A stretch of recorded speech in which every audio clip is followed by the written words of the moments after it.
శ్రీకృష్ణ పరబ్రహ్మణే నమః. శ్రీ సద్గురు పరమాత్మనే నమః.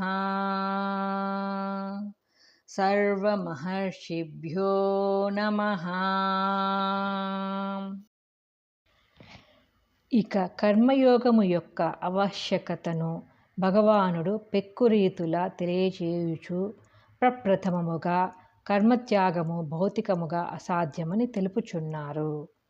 నహి కశ్చిత్ క్షణమపి జాతు తిష్టత్య కర్మకృత్ కార్యతే హ్యవశః కర్మ సర్వః ప్రకృతిజైర్గుణైః.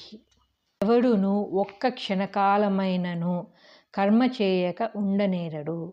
ప్రకృతి వలన పుట్టిన గుణములచే ప్రతివాడును బలాత్కారముగా కర్మలను చేయుచూనే ఉన్నాడు. వ్యాఖ్య: కర్మలను చేయుక ఎవరును ఒక్క క్షణమైనను ఉండలేరు. గాలి పీల్చుటయు కర్మయే, తినుట కర్మయే, నడుచుట కర్మయే, మాట్లాడుట కర్మయే. ఇవి లేక ఎవరైనా ప్రపంచమున ఉండగలరా? కావున సర్వులకు కర్మ అనివార్యమైనదని భగవానుడు పలుకుచున్నారు. మరియు జ్ఞాని తప్ప తక్కిన ప్రతి జీవియు మాయకు ప్రకృతికి లోబడియే ఉన్నాడు. తత్ ప్రకృతిజన్యములగు త్రిగుణముల కథ అతడు అధీనుడై ప్రవర్తించుచున్నాడు. కావున ఆయా గుణములను అనుసరించి కర్మలను అతడు అవశ్యుడై ఆచరించుచునే ఉండును. అయితే ఇచట సర్వః అను పదమునకు జీవన్ముక్తులగు మహనీయులు తప్ప తక్కిన వారందరూ అని అర్థము. ఏలయనిన వారు గుణాతీతమగు ఆత్మస్థితిని బడిసిన వారు, గుణములకు లోబడిన వారు కాదు. వారిని మాయ ఏమియూ చేయజాలదు. అయినను వారి దేహేంద్రియాదులు ప్రకృతియందంతర్గతములు కావున అయ్యవి వాని నిర్దిష్ట కార్యములను ఆచరించినను వారు అకర్తలై నిస్సంగముగా నుందురు. ఇక అజ్ఞానులకు వారు ప్రకృతికి దాని గుణములకు బద్ధులై ఉన్నప్పటికీ అంత మాత్రము చేత నిరుత్సాహపడవలసిన అవసరము లేదు. పురుష ప్రయత్నమును ఆశ్రయించి శుద్ధ కర్మచే అశుద్ధ కర్మను, పుణ్యముచే పాపమును రూపుమాపి ఈశ్వరార్పణ బుద్ధితో సత్కర్మలను ఆచరించుచు నిష్కామముగా ప్రవర్తించినచో క్రమముగా చిత్త నైర్మల్యమును బడిసి వారును మోక్షస్థితిని పొందగలరు. ఇంద్రియములను బిగబెట్టి కూర్చొనుట కర్మత్యాగము నైష్కర్మ్యము ఎన్నటికీ కానేరదని వచించుచున్నారు.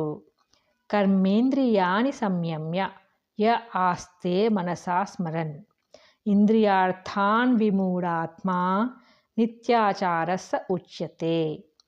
ఎవడు కర్మేంద్రియ జ్ఞానేంద్రియములను అణిచిపెట్టి మనస్సు చేత ఇంద్రియముల యొక్క శబ్దాది విషయములను చింతించుచుండునో మూఢచిత్తుడగు అట్టి మనుజుడు కపటమైన ఆచరణ కలవాడని చెప్పబడుచున్నాడు. వ్యాఖ్య: ఇచట కర్మేంద్రియాని అను పదమునకు కర్మేంద్రియ జ్ఞానేంద్రియములు రెండును అని అర్థము. ఏలయనిన కొన్ని ఇంద్రియములను గూర్చి మాత్రమే చెప్పినచో డంబాచారి యొక్క చిత్రణ అపూర్ణముగా నుండును. సంయమ్య ఇది సాధకుడు నర్చు సంయమము కాదు. ఏలయనగా అట్టి ఉత్తమమైన సంయమము కలవాడు మిథ్యాచారి ఎన్నటికీ కానేరడు. డంబము కొరకు ఇంద్రియములను ఊరక బిగబెట్టుకొని కూర్చొని మనస్సుచే ముల్లోకములను తిరుగాడు వానిని గూర్చియే ఇచ్చట చెప్పబడినది. అయితే ప్రారంభమున కొందరు సాధకులకు కూడా ధ్యానమునందు మనస్సు దైవముపై నిలువక దశదిక్కులు పరిగెత్తుచుండును. దానికిని ఈ డంబాచారి యొక్క ప్రవర్తనకును చాలా వ్యత్యాసము కలదు. ఎందుకనగా ముముక్షువు తన మనస్సు సవిషయములపై పరివెత్తినను దాని నుండి మరలించి ఆత్మయందు స్థాపించుటకు ప్రయత్నించుచుండును. డంబాచారి అట్లా చేయుడు. సాధకునిది సదుద్దేశము, ఈతనిది దురుద్దేశము. ఇతడు చేయునది కృత్రిమ ధ్యానము, భగధ్యానము, కొంగ ధ్యానము. ఆధ్యాత్మ సాధన ప్రారంభించినప్పుడు ముముక్షువు దాని పద్ధతిని క్రమమును చక్కగా తెలుసుకొని ఉండవలనని ఈ శ్లోకము వలన స్పష్టమగుచున్నది. లేకున్నా కుమార్గమున పడిపోవును. పెద్దలగు మహాత్ముల వలన, అనుభవజ్ఞులగు గురువుల వలన సాధన పద్ధతులను ప్రత్యక్షముగా తెలుసుకొనవలను.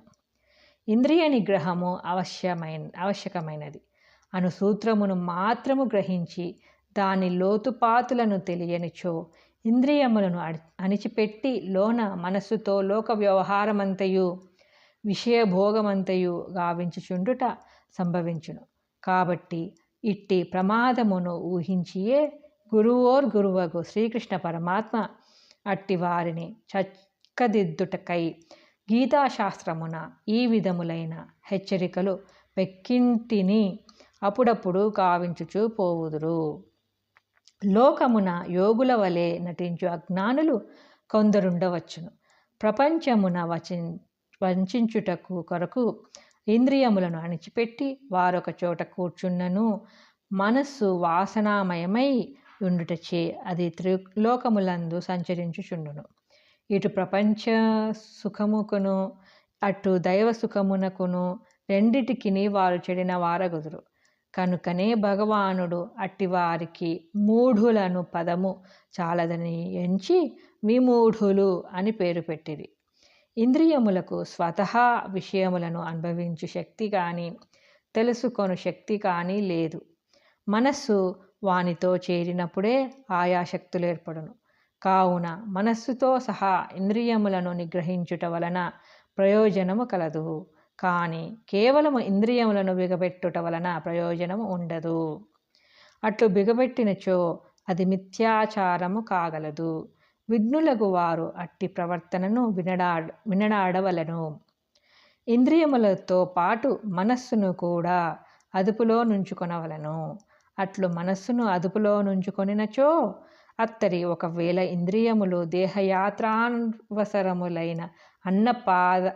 పానాది విషయములందు ప్రవర్తించినను ప్రమాదము లేదు.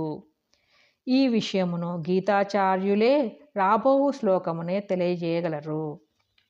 ప్రశ్న: మిథ్యాచారమనగానేమి? ఉత్తరము: ఇంద్రియములను మాత్రము అణిచిపెట్టి మనస్సుతో ముల్లోకములందును సంచరించుట, విషయములను స్మరించుట మిథ్యాచారము, డంబాచారము అగును. మనస్సునందు ఆసక్తిని విడిచి ఇంద్రియములచే నిష్కామముగా కర్మలను ఆచరించువాడు ఉత్తముడని వచించుచున్నాడు. యస్త్వింద్రియాణి మనసా నియమ్యారభతేర్జున కర్మేంద్రియైః కర్మయోగం అసక్తస్స విశిష్యతే. ఓ అర్జున, ఎవడు ఇంద్రియములన్నిటినీ మనస్సుచే నియమించి వానిచే కర్మయోగమును సంగము లేనివాడై ఆచరించునో అతడు ఉత్తముడు. వ్యాఖ్య: పై శ్లోకమునందు వలె ఇచ్చట కూడా ఇంద్రియాణి కర్మేంద్రియైః అను పదములచే ఇంద్రియములన్నీయును వివక్షితములగును. ఏలయనినా ఒక్క కర్మేంద్రియములతోనే ఆచరింపబడు కర్మయోగము అపూర్ణమే కాగలదు. మనస్సును చక్కగా నిగ్రహించి అందలి వాసనలను దూరీకృతము చేసి ఇంద్రియములను సంయమనర్చి విషయములందు అంటక ఫలాపేక్షరహితుడై కర్మలను ఆచరించినచో మనుజుడు బద్ధుడు కానేరడు. ఇంద్రియములు మనస్సునకు లోబడి ఉండవలెను, మనస్సు తనకు లోబడి ఉండవలెను. ఇంద్రియములు వాని కార్యములను చేసినను చేయకున్నను మనస్సు యొక్క సక్తతయే బంధమునకు కారణము, అసక్తతయే మోక్షమునకు కారణము. కాబట్టి అట్టి అసక్తత విషయవాసన మనస్సునకు లేకుండా చేసి తదుపరి ఇంద్రియములచే కార్యములను చేసినను దోషము కలగదని భగవానుడు తెలుపుచున్నారు. కనుకనే మహనీయులు మొట్టమొదట మనస్సంయమము అభ్యసించి ఇంద్రియములను అదుపులోనికి తెచ్చుకొని అట్టి విశుద్ధేంద్రియములచే లోకహితార్థము కర్మలను చేయుచుందురు. ప్రశ్న: కర్మయోగము ఎట్లు శీలించవలెను? ఉత్తరము: ఇంద్రియ మనంబులను నిగ్రహించి అట్టి నియమితేంద్రియములచే అసక్త బుద్ధితో కర్మయోగమును శీలించవలను. కావున శాస్త్రనియమితమగు కర్మను నిష్కామ బుద్ధితో తప్పక ఆచరించవలసినదిగా భగవానుడు అర్జునుని ఉపదేశించుచున్నారు.